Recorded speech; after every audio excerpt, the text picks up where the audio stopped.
Welcome to Lab Life with the Air Force Research Laboratory. Hi, I'm Michelle.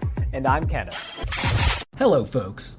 Today we are joined by Mr. Tim Sekulich to discuss his job as AFRL's Executive Director, the art of subtraction, and what makes Scandinavian crime fiction so captivating. In 3, 2, 1. Mr. Sekulich, welcome to the podcast. Thank you. Glad to be here.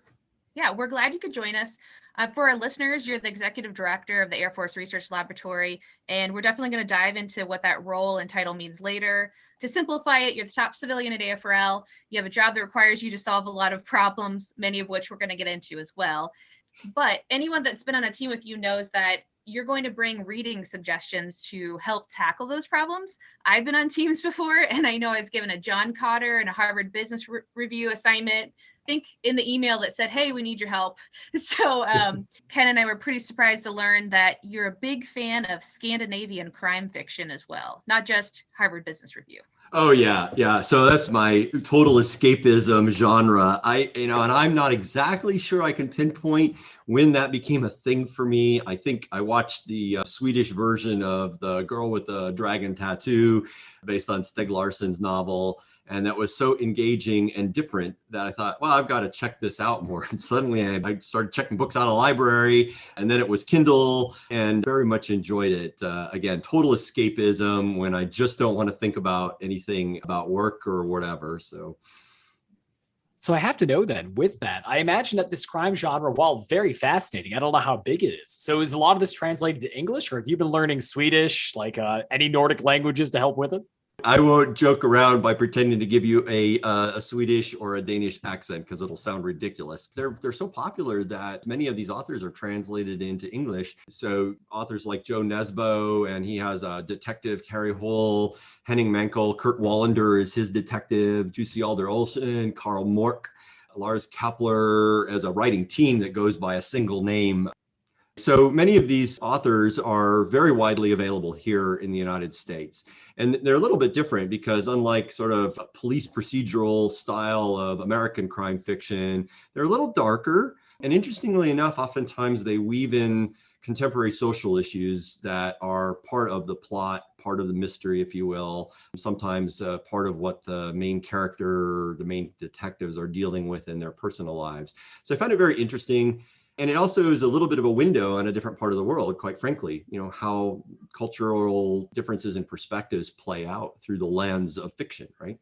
That does sound a little more interesting than John Cotter's 8-step change model that that you recommended to me, but I've got something for the list now. But if we swing back to leadership and change management books, you said that your job description as executive director includes solving unusual problems of complexity. So that sounds like a big headache. What are the problems that you're solving, and why do you enjoy solving them? It's always funny, I'm looking at job descriptions, but that particular line, being responsible for solving management problems frequently of unusual complexity is sort of a perfect description of what day-to-day is like in the things that come across my desk, but also really the big strategic things that the lab is trying to accomplish in its mission. And so typically we have phenomenal people across the laboratory doing amazing work and deep experts, and not just at the technical bench, but in finance and contracting, right? I mean, it's this whole team thing. But even that, sometimes the challenges when it comes to our human capital or some of our business processes, or just, customers coming to us to say they need help with, fill in the blank, don't naturally fit in a particular bucket, right? Or we don't have a standing team already set up to do that. So what I do a lot in my job is bring people together where we don't already have a playbook or a standard operating procedure or something to pull off the shelf. Here's how to solve this problem. And so I always enjoyed that because, there's a few head scratchers in there too, but it's a great opportunity to get people working together on new challenges that kind of stretch our brain a little bit and also give a sense of accomplishment, right? So this is something that nobody else could do. We managed to make it work. But speaking of your position, you've been our executive director for a year now, since April, or now in April 2022. What are some big wins or priorities that you've worked on? I'm glad you asked the question that I've worked on as opposed that I have personally accomplished. Because I've got to say, back to the point I made before, so many of the things that are important are complex and are all fundamentally dependent upon different perspectives and expertise coming together. So the things that I've worked on have all had those attributes. There's been true experts in a particular area. And my job has been to typically facilitate the gathering of those experts, make sure we're focused on what is the problem or the goal that we're trying to achieve, and then get roadblocks out of the way. One of the things about the vantage point of being in the executive director role is you have a little bit of institutional authority that goes with that, and it gives you the ability to move things out of the way that are impeding the progress of the team. So when you look at some of the things that have been sort of feature to my job, the human capital strategy is certainly one of those. I got to give props to Julia Paracott and all of the human capital team leads across that whole spectrum for the incredible work they've done. But in my role, I play an executive championing job for that team. And so I've had the opportunity to work very closely with all of the team members and on the goals that are the foundational part of what that strategy is all about. So the big accomplishment was together, and with the strong mentoring and vision of the commander, Julia was able to bring this whole team together, and we published the human capital strategy in the September timeframe of last year, really the first comprehensive one of the lab that is soup to nuts from the point of our recruiting and STEM, K through 12 STEM, all the way through the hiring and the supporting, the development, and the self-actualization of the entire workforce, and driven by strategic goals. I think that's a pretty amazing thing to have because it gives us a playbook. It gives us a little bit of inspiration, some goals, and those lead to objectives that we can actually measure progress against. And ultimately, this is about supporting and enabling the workforce to be able to contribute to their best. And this is crucial for our mission because it's such an important mission that we have. So we want an environment where talent can converge on problems and deliver awesome scientific and technical innovation to support airmen and guardians. So I love the fact that I've had the opportunity to be a part of that human capital strategy journey. It's not like there's 800 experts in some of these fields that you're recruiting for, as General Pringle likes to call us, her unicorns. So there, Exactly. Many of these things are kind of one of a kind. So attracting and retaining those folks, it begs a really robust strategy. Well, and it's a whole team effort, right? So I don't personally sit in my office doing the recruiting of all of that talent. We have a whole enterprise, and we have areas of the laboratory that are specialized in certain technology areas, and they are doing the recruiting because they know their field of the technology community the best. What I want to do is make sure we're making that as easy and fast as possible, moving roadblocks out of the way, and that we have the whole enterprise essentially optimized to support all of that talent recruiting, onboarding, development, and the ability to contribute to the mission. Some of the things that I have been personally involved in, though, just continue to emphasize the incredible talent that we do get to attract. I have a part in hiring our executive scientists. I have a part in hiring some of our specialized talent that may require headhunters to go and recruit. And so that's a lot of fun. And it's not just our scientists and engineers. I'm talking about the whole workforce. This laboratory is comprised of an incredibly diverse set of expertise that ranges from business to technology. And we want top talent and opportunity for folks to be a part of that journey, whatever their role is in the laboratory. And it's really important to me that every individual in the workforce is able to connect meaningfully to our mission and be able to tap into that sense of purpose and recognize the value of what they contribute to the larger mission. There are very few problems that we work on that don't require multiple types of talent to come together. And so we want an entire team that feels that sense of connectivity to the mission. Something you've talked to us in the past about is we often give our teams credits for creation, but we don't always give glory for subtraction. So back to you loving reading, you recently shared an article about the art of subtraction. What's that, and how could it be a big win? Sure. Every once in a while, there's one of those articles. I mean, all of the Harvard Business Review articles that I read and other journals, but that's one in particular that's very recognizable. They always are thought provoking. And just a couple of weeks ago, one came across there, which was about exactly what you said. When we're facing with changing circumstances and trying to evolve or transform organizations and missions, there's a tendency to look at that landscape of what we do and start adding things to that to solve new problems, but forgetting the part about taking away maybe processes or reporting or the ways we do work that are based on legacy practices that may be out of date or not adding value. And there was an interesting picture. So if I could just kind of paint it verbally for you, imagine a grid that has blocks filled in that form a cross. And if you're asked to make a symmetric image from that, and I give you one additional block colored in somewhere in one of those quadrants, psychologists have proven that people will tend to fill in more blocks to create symmetry back in the image instead of removing the block that was added. And so, this whole idea is sometimes the right answer is to take things out of the equation, remove them because those cost energy, time, resources to do, so we can free up things for the most important parts of our mission. And it's not like you can take that formula and just go, run down a list of everything I do and start subtracting off, although I would love to be able to do that. It's a mindset, right? It's a mindset. And the whole point of this is when we write awards, how many awards do we write celebrating that somebody removed something that we no longer needed to do? We tend to write awards around something new that was added. It was just a really good thought-provoking thing that we need to celebrate when we take things out. Sometimes we just do it and move on with it, and we forget to say that too is a big deal. And again, when we look at it through the lens of what we're trying to do in digital transformation or high-performing headquarters, another thing that I'm part of, or our human capital, what are the non-value adding things that we're doing that we should stop doing? And that is as transformational as adding something new. Yeah, it reminds me a lot of what some folks on the digital transformation team are focusing on doing is like eliminating toil in some of our business processes or friction, these things that they should just work, or you automate your life, things that should just happen. And so you're subtracting a lot of work, but you're still getting the mission done. You just don't have to expend as much energy on certain efforts. Right. The catchphrase of the digital transformation, the MADE transformation, this model, analyze, decide, execute, there's some principles that are behind that: faster research, better decision, streamlined our technology transitions, and then the word you used, low friction business operations.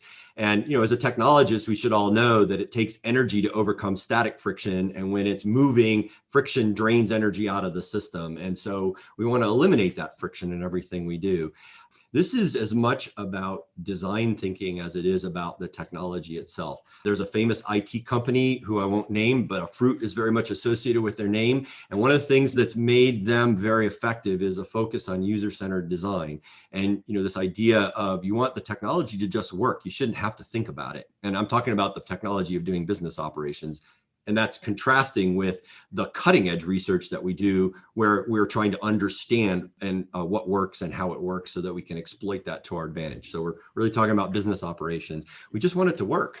We don't want it to have to take time to figure out how many clicks do I need to do to be able to sign a document, or how many windows do I have to open up and drag and drop data between things? How many forms do I have to sign to accomplish something? And I always like to use the example that you can spend a whole lot of money on a marketplace website in just a couple of clicks, but to approve a leave form, how many clicks does it take to do something as simple as that? It's just crazy because we designed in these processes around what I call 19th century models of paper. And then we digitized the paper, but we really didn't change the process. We just made it with digital paper, but it's the same work. And we got to think about things differently to free up time from the mechanics of doing the mission to the intellectual cutting edge breakthroughs that are the core of our mission. Yeah, and I mean, that's what it sounds like, really bringing a lot of that together is this idea that people may have a negative connotation with taking away, but it's efficiency. It's the idea that you're right. If you create extra steps by moving one thing from one, medium like paper to another, it should be easier, right? So I definitely agree. Like I've never really thought of it that way, but going forward on resumes, it makes sense to say, hey, I'll help remove this. That's pretty cool. You're talking about reading. There's a wonderful book it's by author's name is Tennant, and it's called When Technology Bites Back. And there's a really funny section in that book that talks about the ironicness, the paperless office. So those of the some of us who were around back when computers were first, really becoming mainstream in the workplace, I will say I've just heard this. I'm not going to say that I saw it, but anyway, and the big thing was a paperless office, right? We're going to transform from paper-based to electronic, and we're making it the paperless office. And what the research showed is we actually generated more consumption of paper by doing that. And here's why. Because it used to be you had a copy of a document that was circulated through, right? And of course, not saying this is great, it's just the way it was. But then we had everybody with an electronic copy of the document, and they all printed it, their own copy. And so we actually multiplied the consumption of paper trying to make something quote unquote more efficient.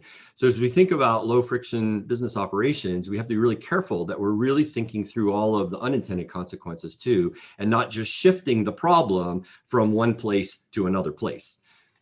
I think that really touches on a lot of the work that you and your team are doing of trying to find these areas, like you said, that aren't congruent with what's happening, doing investigative work and thinking from angles you may not originally have seen beforehand, which brings up the question then, you're doing all this amazing stuff, but what drives you? Do you have any core principles that you kind of apply to your career that help you every day? Well, I think that the best way to describe that for me personally is if we were to point to drivers, I resonate when I have a sense of purpose. And that's what compels me, motivates me, inspires me to do my best, whether it's on the job or a hobby or my family. It's having a sense of purpose behind that, the why that's there. I'm very passionate about what I do. Those that know me, again, would recognize that immediately. When I'm committed and purposeful, there's a lot of passion behind that too. And I get excited about being able to make a difference, not just for me, but for other people. That's probably the best part of my job, is when I can make a difference for someone else. And there's passion behind that. And that leads to the people. We are a technology enterprise. There's a face behind every technology breakthrough, or a team of faces, right? And that doesn't matter whether it's a technology thing or again, a business thing that we're trying to solve. This is a human endeavor.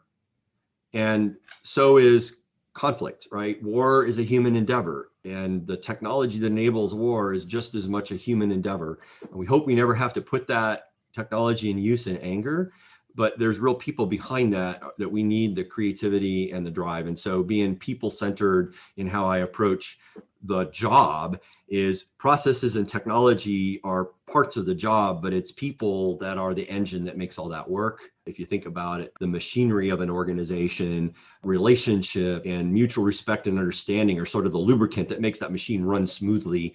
That's a people-centered kind of way of looking at it. So, purpose, passion, and people, sort of my points of resonance when it comes to how do I see my role in a professional setting, but just my life in general.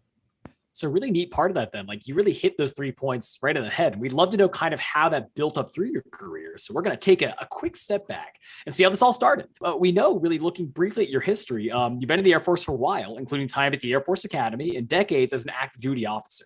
So how did your interest in the Air Force and STEM fields all begin? That's a great question. When I was in high school, all the way back in high school, I fell in love with chemistry. And I had a great teacher, and I went to the academy to become an Air Force officer, but I also wanted to get a degree in chemistry. And so I started down that pathway. And then the math department came along and sort of wooed me over to that direction, to the dark side, according to the chemistry department. Anyway, I got a real bug there and ended up getting my master's degree at North Carolina State in applied mathematics. I thought coming out of there, I'd had an opportunity to work at Los Alamos National Laboratory as a Service Academy graduate on an internship program there. And I had a by name request lined up to go to Kirtland Air Force Base, to what was then called the Weapons Lab. And right at the end of my degree, I got contacted by Military Personnel Center saying, "Hey, Lieutenant, guess what? Congratulations, you're going to Wright-Patterson Air Force Base, not to the laboratory, but to Air Force Logistics Command." So my whole career started out as a logistician, actually, doing operations research analysis. And by the way, I loved that. Logistics Command was amazing. It merged eventually with what is now Air Force Material Command. But it was really 20 years later before I actually had a first job in what at that point was AFRL. And so I came in as the Deputy Director of Materials and Manufacturing as a colonel. I had a short stint up at the headquarters working a transformation project back then, and then went back to materials as the military director of the organization. So we'd actually transitioned from an SES director to a military director for a short period of time. And that was an incredible and humbling opportunity to lead an amazing organization. If you asked the question, how did I get the passion? It was that organization where I got the true bug for being part of the laboratory. When I came in as the deputy, the director was amazing, took me under his wing. It was like, who is this guy Sekulich? Where did he come from? And said, okay, I got to teach you the ropes about what S&T is all about. And he was a phenomenal mentor, but so was the whole organization. I felt blessed to be mentored by so many people, some of whom are still serving in the directorate today or have gone on into other positions across the laboratory. One of whom is our now chief technologist, Dr. Tim Bunning. I knew him back at that time as well. And I just fell in love with the people and the work. So back to the things that resonate with me, it was a sense of purpose that was there. People were passionate about what they were working on. I mean, it was like true believers in the need for materials and manufacturing technology to solve really hard problems. And the people that were behind all that were just really cool to be around. And I think it's awesome to be surrounded by people who inspire you to be on your best game. They inspire you to be your best at whatever you're doing. And that's the experience I had in materials and manufacturing, and that stuck with me. So fast forward from that time all the way to when I retired from active duty, where do I want to be when I grow up? Some would argue I have not yet, so that we'll just set that aside for a moment. Where do I want to be? I said, I'd really like to find my way back to the laboratory and continue serving, but as a civilian. And so I went to the 711th Human Performance Wing as their senior planner, and then had the wonderful opportunity to serve as that wing's first civilian vice director. The longest period of time I've held any job, actually. And then things just started happening. I had the opportunity twice to serve as the acting director in the information directorate. And then when the SES position at the RX directorate came open, I put my name in the hat and was just so honored to have been picked to, one, be brought into the ranks of the senior executives, and then also to be able to lead an amazing organization like the Materials and Manufacturing Directorate. 2 weeks after that, I got a call from the commander here asking me to go lead the 2030 strategy implementation. And so I was yanked out of there and then did the next couple of years part and then full-time doing strategy. Went back to the Materials and Manufacturing Director to pick up being the director there. And then I was asked if I would consider applying for this executive director job, a job that in my wildest dreams, I never imagined that I would be able to serve this amazing organization in a capacity like that. So again, humbling, inspiring, exciting, and I am so deeply connected in with the bug of science and technology and what we do here in this laboratory. I think it would be really tough to even pry me loose from serving somewhere. And I know the boss has said this, I will serve anywhere in this organization, regardless of the position. I agree. That's the kind of place this is. And it's really wonderful when we get to show others who may not live and breathe science and technology every day, who may have a mental model of what the laboratory is all about. And then we get to show them. And it's not just the cool stuff, it's the people and what's behind all that cool stuff that makes it all happen. That's a great place. So I am totally in. I am infected, if we want to use the bug metaphor, right? I'm infected with science and technology passion. We can definitely tell that you're charged up by the work you do here at the lab, and it's amazing that not getting your first assignment led you ultimately to an assignment you never dreamed you could attain. And we want to dive a little bit into a different topic. We've talked about a lot of problems today. There's a Jay-Z song called 99 Problems, and we can't talk about the lyrics here. There's a lot of memes out there. People need to Google it. So when you're ready to decompress about all the stuff you're taking care of, everything at the lab, what kind of music do you put on? Is it alt rock, rap, country? Wow, what a great question. None of the above. My go-to genres are actually classical music and jazz, and there's particular eras of that. I got the bug with classical music actually from soundtracks. Believe it or not, it was the movie Excalibur, and the piece in there that is famous, it was O Fortuna, and it was just really exciting. I thought, well, I got to really learn more. So I started going back to the original classical music that was based on, and got really excited about it. I will tell you, my go-to places now are the Romantic era. So it's like the mid 1800s, mid 19th century, and the Impressionist era, particularly Debussy and Ravel. I just find them so interesting and relaxing to listen to, the way those composers took music and painted an oral picture, right, with that music. It was just really cool to me. And as a technologist, and who, science and art have to go together to create true innovation, I thought this is a really cool genre of music. So I got a real bug around Impressionist music, and I love it. If I need a positive uplift, I go to the American classics, Copland, Bernstein, Gershwin, those are awesome. But I love mid 20th century jazz and the singers, Ella Fitzgerald and Nina Simone, Billie Holiday, just to name a few of them. I can sit in the evening and just have that on and just sort of immerse into that world. And it just is take me away, and I'm off, just my mind is freed and relaxed and ready to recharge and go back to it another day. Michelle, that may be everything. So we really appreciate your time, Mr. Sekulich. It really means a lot to talk to you, hear about your passion, and of course, the amazing job you do every day. We really appreciate you having you here today. Thanks. And again, I appreciate the references to amazing job, but really, truly, this is it's not cliche. It is truly a team effort. And I am part of that, not to in any way suggest otherwise with your compliments. It is a team effort every day. And I'm just honored to be a part of that and to help orchestrate when needed, to get things out of the way when needed, but just to support this amazing team that we have, all dedicated to the AFRL mission. Airman, Guardian, military, civilian, doesn't matter. It's awesome. Make sure to follow us on social media at Facebook, Twitter, LinkedIn, Instagram, and YouTube at AF Research Lab. And remember, stay curious. Logging off.